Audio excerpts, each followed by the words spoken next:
La desintegración de la Unión Soviética ocurrió en 1991, lo cual marcó el fin de la Guerra Fría. Entre sus principales factores se encuentra la presión económica, la insatisfacción nacional y la firma del Tratado de Belebejá, el cual fue establecido por la Comunidad de Estados Independientes, compuesta principalmente por 11 de las 15 repúblicas soviéticas. Este tratado declaró la dependencia de 3 repúblicas firmantes y reconoció la independencia de las demás repúblicas restantes. Asimismo, se dio de resultado la aceleración del colapso de la Unión Soviética al disolver efectivamente la unión política que había existido durante décadas.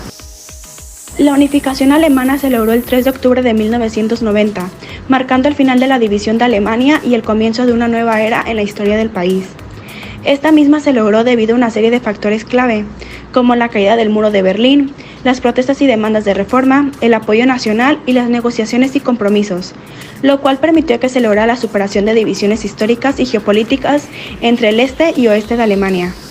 Sin embargo, el factor más destacado fue la firma del Tratado de Unificación, el cual estipulaba distintos aspectos desde la soberanía e independencia, la protección de fronteras, la retirada de tropas extranjeras e incluso la transición económica monetaria.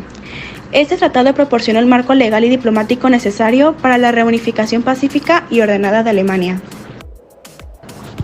Entre algunos sucesos y fechas relevantes que se encuentran a lo largo de la lectura, podemos destacar la caída del muro de Berlín en 1989, la consolidación de la unificación alemana en un solo estado en 1990, la desintegración de la URSS y su sustitución por la Comunidad de Estados Independientes en 1991, la independencia de Eslovenia en 1991 lograda después de la Guerra de los 10 días, la independencia de Croacia en 1995 debido a la Guerra de Croacia, lo cual fue una década llena de tensiones étnicas y políticas. Sin embargo, alcanzada debido a varios factores como fue la Operación Tormenta y el Acuerdo de Paz Dayton de 1995.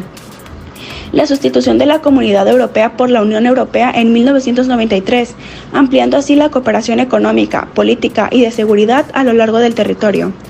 La orden de George Bush, presidente de Estados Unidos, invadir Panamá en 1989, cuando Irak invadió Kuwait en 1990, la operación para el mantenimiento de la paz, el cual supervisó el regreso al poder al presidente John Aristide, el bombardeo a Serbia sin autorización del Consejo de Seguridad de la ONU en 1999 y el acercamiento de Israel y Palestina sin un logro a un acuerdo en 1999.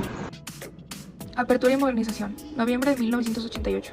Se reúnen los presidentes Salinas de Gortari de México y George Bush, padre de Estados Unidos, en Houston, Texas. Esta reunión marcó una etapa de cooperación entre ambos países, en la que Bush propuso un tratado de libre comercio similar al que acaba de firmar con Canadá, pero Salinas se negó por su enfoque en reducir el monto de la deuda externa de México. Marzo de 1989, Nicholas Brady, secretario del Tesoro de Estados Unidos, da a conocer un plan para reducir el monto de la deuda a través de la emisión de bonos, a lo que México manifiesta su deseo de ser el primer país en participar en dicho esquema y comienza una negociación con el Fondo Monetario Internacional y el Banco Mundial que resulta exitosa.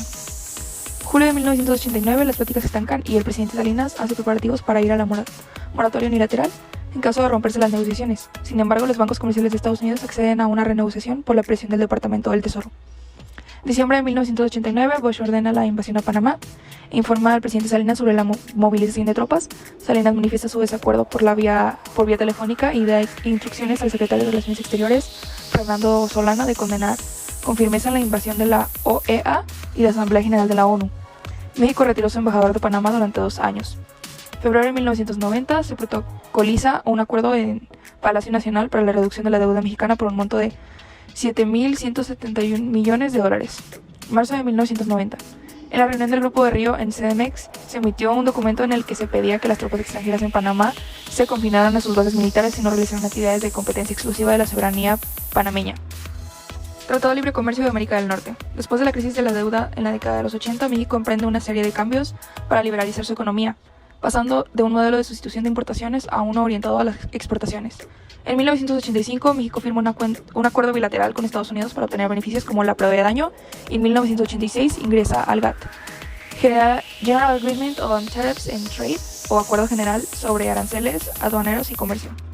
En 1987, Estados Unidos y Canadá firman su Acuerdo de Libre Comercio, ALC, seguido por el ingreso de México al proceso de buscar una asociación similar con Estados Unidos. Las negociaciones del Tratado de Libre Comercio de Norteamérica comienzan en 1991 y se firman en diciembre de 1992. El proceso de aprobación del Tratado de Libre Comercio en Estados Unidos fue complicado debido a la preocupación por una supuesta fuga de empresas hacia México por menores costos laborales. Para asegurar la aprobación de estas se negociaron paralelamente acuerdos sobre medio ambiente y derechos laborales. Entre estos acuerdos, el Acuerdo de Norteamérica para la Cooperación Laboral, NAALC, y el Acuerdo de Norteamérica para la Cooperación Ambiental, NAAS, entraron en vigor en 1994 junto con el tratado. El tratado creó un mercado común de 400 millones de habitantes y un tercio de la producción mundial, eliminó barreras al comercio de bienes y servicios, estableció reglas sobre la inversión y la propiedad intelectual y definió procedimientos sobre la resolución de controversias. La liberación arancelaria se realizó de manera diferenciada con periodos de transición para algunos productos. En el sector automotriz y textil se establecieron disposiciones prioritarias para promover la integración regional. En energía y petroquímica básica, México impuso reservas en el tratado, aunque con la reciente reforma energética estas reservas podrían volverse obsoletas. Las negociaciones agrícolas fueron complicadas debido a la sensibilidad del sector. Se buscó eliminar barreras no arancelarias y se establecieron periodos de transición para productos sensibles como el maíz y el azúcar. El Tratado de Libre Comercio también abordó mecanismos de solución de controversias, incluyendo paneles vinculantes y procesos para resolver disputas. El 27 de mayo, el Parlamento canadiense aprobó el tratado. El 20 de noviembre, el Senado estadounidense aprueba el tratado con 61 votos a favor y 38 en contra. El Senado mexicano aprueba el Tratado de Libre Comercio en el mismo mes. Finalmente, el 1 de enero de 1994, el Tratado de Libre Comercio entra en vigor. Relaciones con Japón.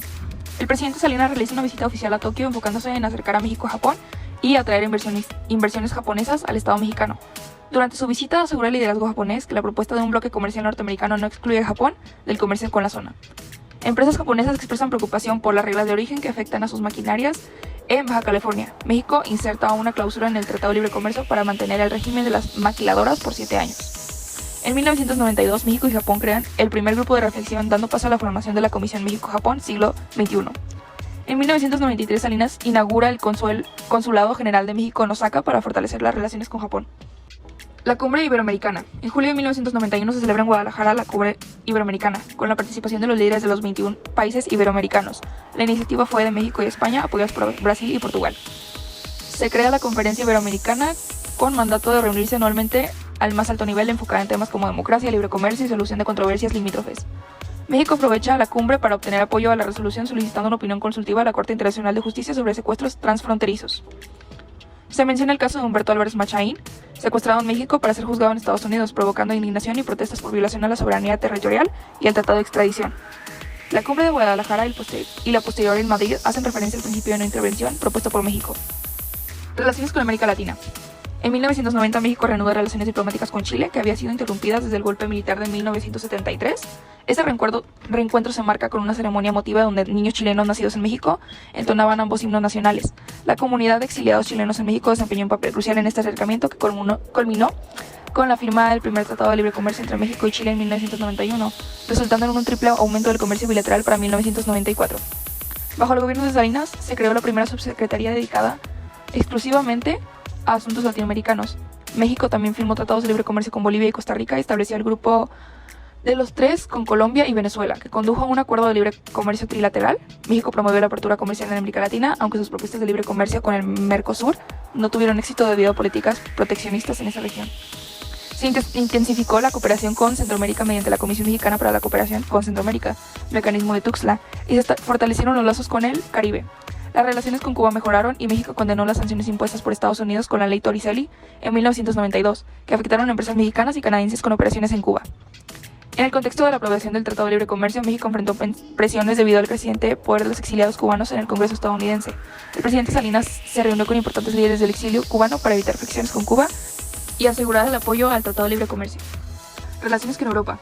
Como México quería realmente demostrar su empeño en modernizarse, normalizó sus relaciones con el Vaticano, para lo cual fue necesario reformar la Constitución en sus artículos 3, 5, 24, 27 y 130. El artículo 3, que es sobre la educación en el aspecto de que debe ser laica.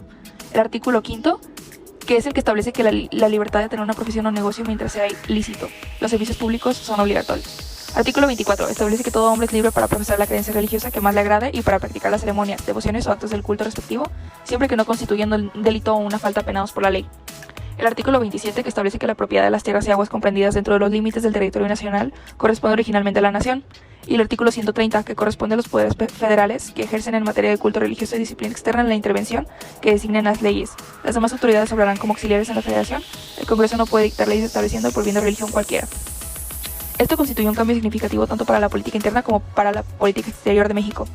En el plano interno se reconoció el derecho de las asociaciones religiosas siempre que se registraran en la Secretaría de Gobernación y se dio libertad a los creyentes para hacer expresión de su fe, incluso dentro de las escuelas, aunque se mantuvo la educación pública laica. También se reconoció el derecho de los sacerdotes al voto.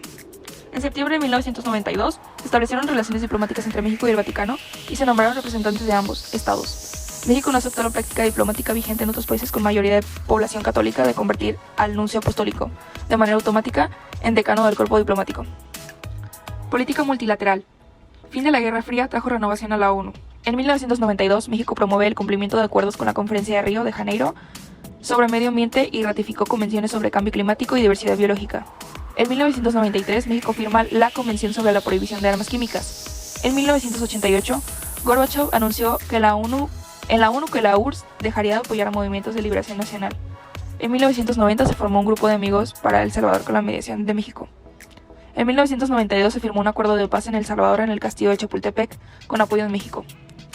Durante el gobierno de Salinas de Gortari, México defendió la no intervención política en la OEA, pero aumentó su apoyo financiero a la Comisión y la Corte de Derechos Humanos. La crisis financiera de 1994 inició durante el último año de Carlos Salinas en el poder, un sexenio que se había caracterizado por tener un gran crecimiento económico y estable en el país.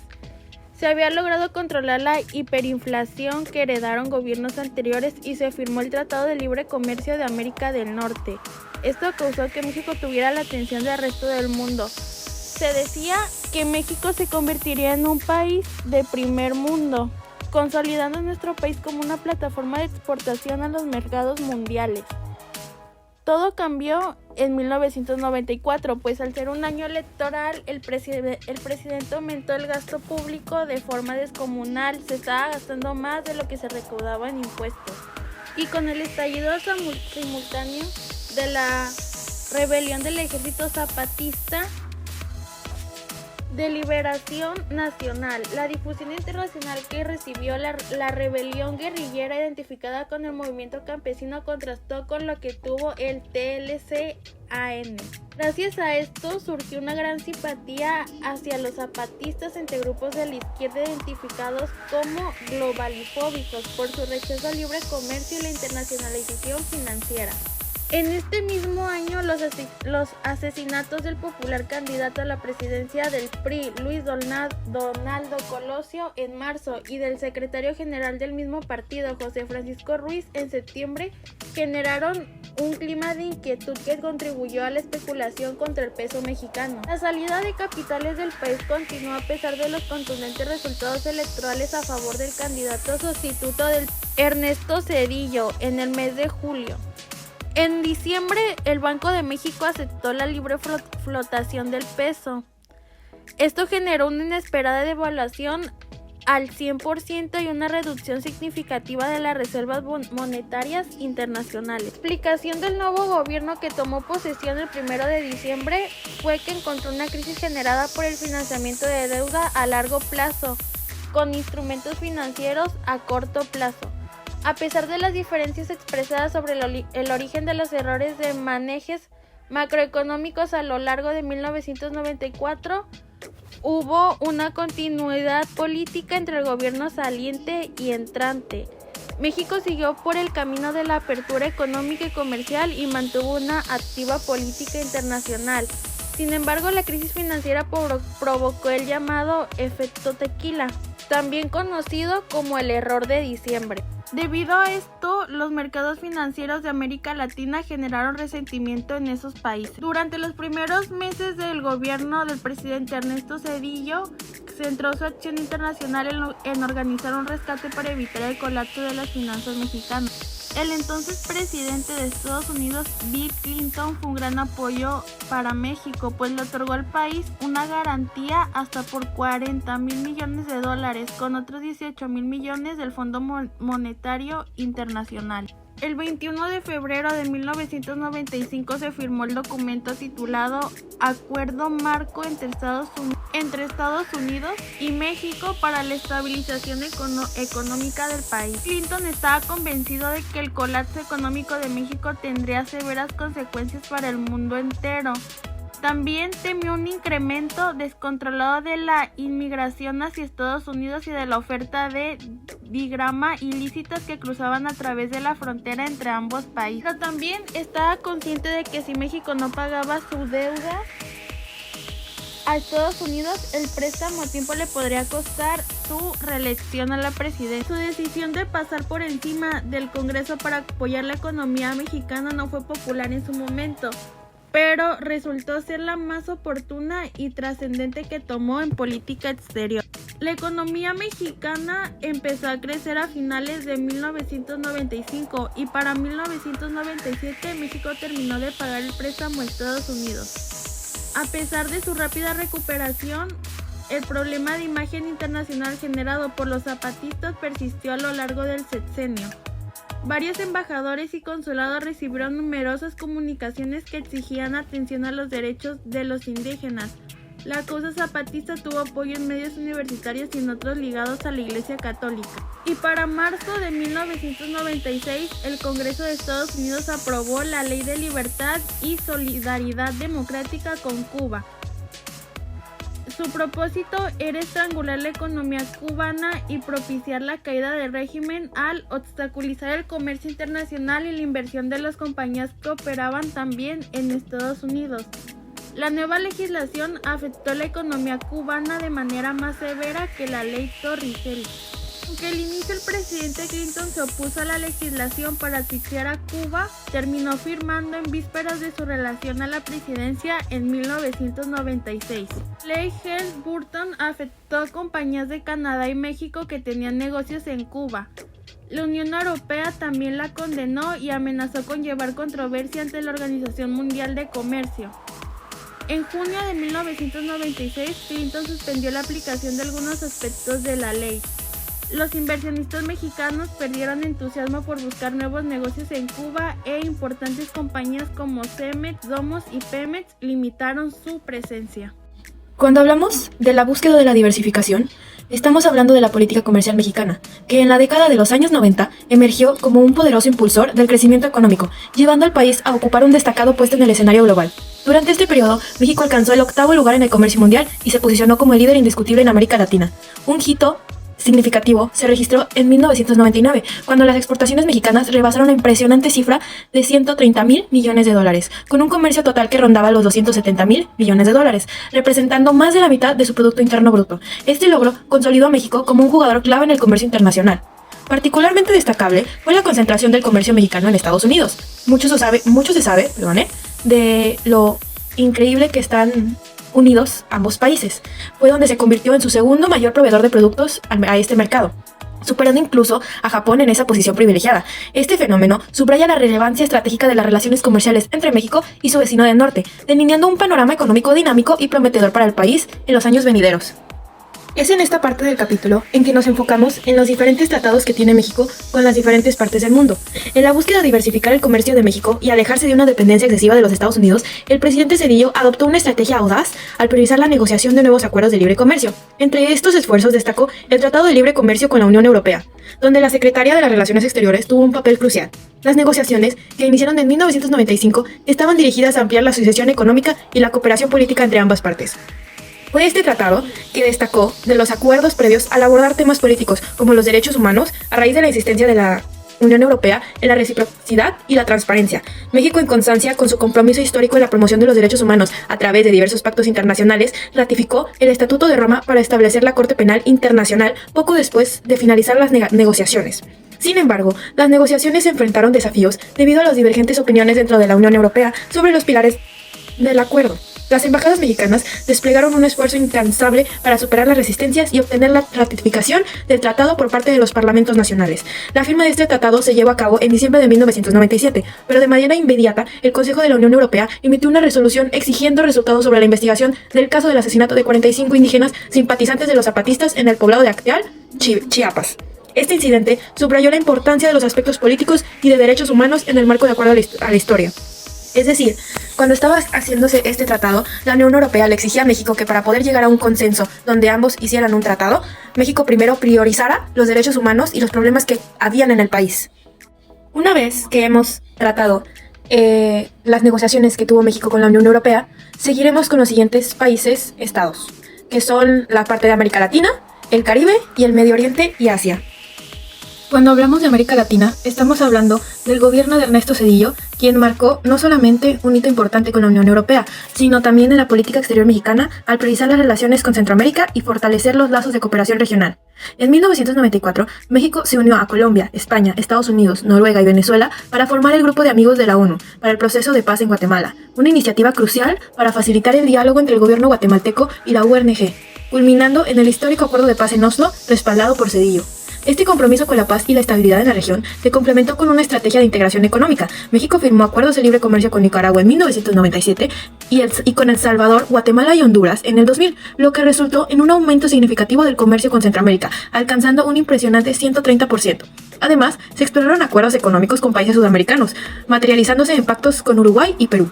Para consolidar estas relaciones y promover la cooperación en áreas clave como la ciencia, la educación y la cultura, se estableció el Instituto Mexicano de Cooperación Internacional, IMEXI, en 1998, bajo el ala de la Secretaría de Relaciones Exteriores. Este instituto se convirtió en un pilar fundamental para el desarrollo de programas regionales, tanto con recursos nacionales como internacionales, fortaleciendo así los lazos de amistad y la colaboración con Centroamérica y el Caribe. La visión de Zedillo y su gobierno trascendió las fronteras, dejando un legado de cooperación y solidaridad en la región latinoamericana. Habiendo expuesto lo que Zedillo hizo en América Latina, nos pasamos al Caribe.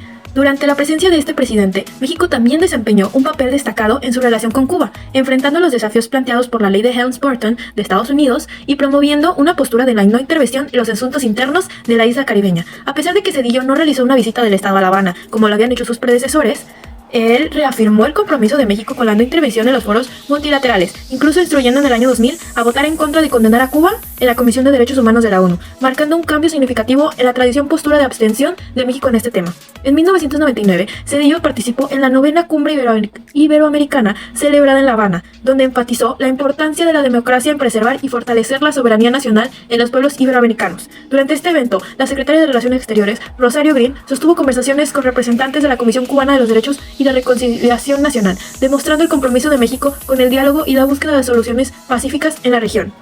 Ahora vamos a lo que México realizó con el Medio Oriente y Asia.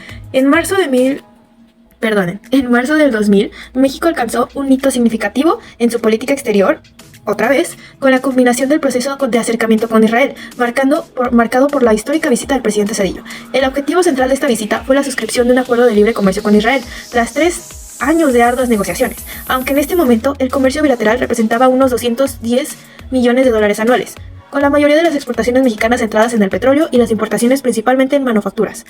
Este acuerdo prometía diversificar y fortalecer aún más la relación económica entre ambos países, en consonancia con la tradicional política mexicana de buscar un equilibrio en el conflicto árabe-israelí. La entonces secretaria de Relaciones Exteriores se entrevistó con el presidente de la Autoridad Palestina, Yasser Arafat, demostrando el compromiso de México con el diálogo y la búsqueda de soluciones pacíficas en la región. Además, se acordó que México establecería una representación técnica en Gaza para coordinar la relación bilateral, consolidando así los lazos con Palestina. En un contexto de ampliación de la relación de México con otras potencias mundiales, en 1997, Zedillo realizó su primera visita oficial a Japón, con el propósito de fomentar las inversiones niponas en México y conmemorar el centenario de la primera comuna en Chiapas, marcando un hito en la inmigración japonesa al país. Esta visita sentó las bases para una mayor colaboración económica entre ambas naciones. En noviembre de 1998, durante su segunda visita en Japón, porque sí, volvió a ir, el primer ministro Keizo Oguchi propuso la creación de una nueva comisión México-Japón siglo XXI, la que eventualmente condujo al inicio de las negociaciones para un tratado de libre comercio entre México y Japón, fortaleciendo aún más los lazos entre ambas naciones en el ámbito económico y diplomático. Es así como podemos notar cómo México no solamente se ha centrado en apoyar a Estados Unidos y en mantener vínculos con Estados Unidos y Canadá, sino que también en su pasado estuvo ligado con la Unión Europea y con países de Centroamericana y el exterior, que es Asia. Combate contra el narcotráfico. 1988, la Cumbre Mundial de las Drogas.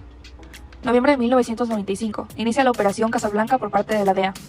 1996, creación del Grupo de Contacto de Alto Nivel para el Control de las Drogas. 1998, presentación de estrategia binacional México-Estados Unidos para incrementar la cooperación y celebración de la Cumbre Mundial de Drogas en Nueva York. Además, la Comisión Interamericana para el Control del Abuso de Drogas, CICAD, se convierte en el foro para medir la reducción de la producción, tráfico y consumo de drogas ilegales en los 34 estados miembros de la OEA. La migración a Estados Unidos. En la década de los años 90 tuvo lugar una migración masiva de mexicanos a Estados Unidos. Pasaron de 4.3 millones de residentes en 1990 a 9.1 millones en 2000. Se registró un fenómeno paralelo de centroamericanos que cruzaban por México para llegar al norte. Su migración creció de 1.1 millones a más de 2 millones. Con este empuje numérico, los latinos o hispanos se convirtieron en una de las minorías más importantes de Estados Unidos. Dos elementos contribuyeron a la expansión de este fenómeno. En primer lugar, se abrieron nuevos destinos en Estados Unidos para las redes de mano de obra industriosa y barata, y en segundo lugar, la nueva legislación a nivel federal y estatal, destinada a frenar la migración. Tuvo el efecto de retenerla en su territorio, pero ante la necesidad de permanecer en Estados Unidos, muchos migrantes, en lugar de ir y venir, optaron por trasladar a sus familiares al norte. La Ley de Reforma y Control de Migrantes de 1986 otorgó la residencia legal a los inmigrantes que estuvieran viviendo en Estados Unidos sin documentos. En 1982, México ingresó al Acuerdo General de Aranceles Aduaneros y Comercio, y se inició una etapa de reestructuración económica. Muchos mexicanos no encontraron trabajo y migraron a Estados Unidos. Criminalización del migrante. En 1996, la Ley de Reforma de la Inmigración Indocumentada comenzó una era de marginación y temor a la deportación en la vida de los trabajadores indocumentados. Dicha ley autorizó a todas las autoridades migratorias a efectuar inspecciones en los centros de trabajo, lo que aceleró el proceso de deportación de indocumentados. Estados Unidos aumentó también los recursos destinados a la patrulla fronteriza, para poder vigilar la frontera y para la construcción de muros que impidieran la migración. Estados Unidos aumentó en la frontera el personal en puntos estratégicos. México rechazó todo tipo de insinuación de Estados Unidos de tomar medidas para evitar la salida de los indocumentados a través de la frontera, para así poder evitar la violación a los derechos humanos de estos migrantes. Por eso se crearon los grupos Beta, que intervinieron contra la acción de los traficantes de personas. México propuso como alternativa la reanudación de programas temporales para trabajadores de tiempo completo. Tiempo después, la propuesta 187 de California fue declarada inconstitucional. La globalización se encontraba en marcha desde hace tiempo. Sin embargo, durante este periodo se adquirió una velocidad y magnitud nunca antes vista. Entre sus principales consecuencias se encuentra la interconexión económica, la cual ponía el comercio internacional en una situación de aumento, logrando así el crecimiento de la exportación de bienes y servicios entre países, dando de necesidad y resultado las mejoras en las comunicaciones y el transporte de recursos. La expansión de empresas, dándoles a estas mismas importancia en la economía global y establecimiento de operaciones en múltiples países, así como el aprovechamiento de mano de obra y recursos en distintos mercados. Los avances tecnológicos, que eran mayormente notables en las áreas de comunicación, informática y logística.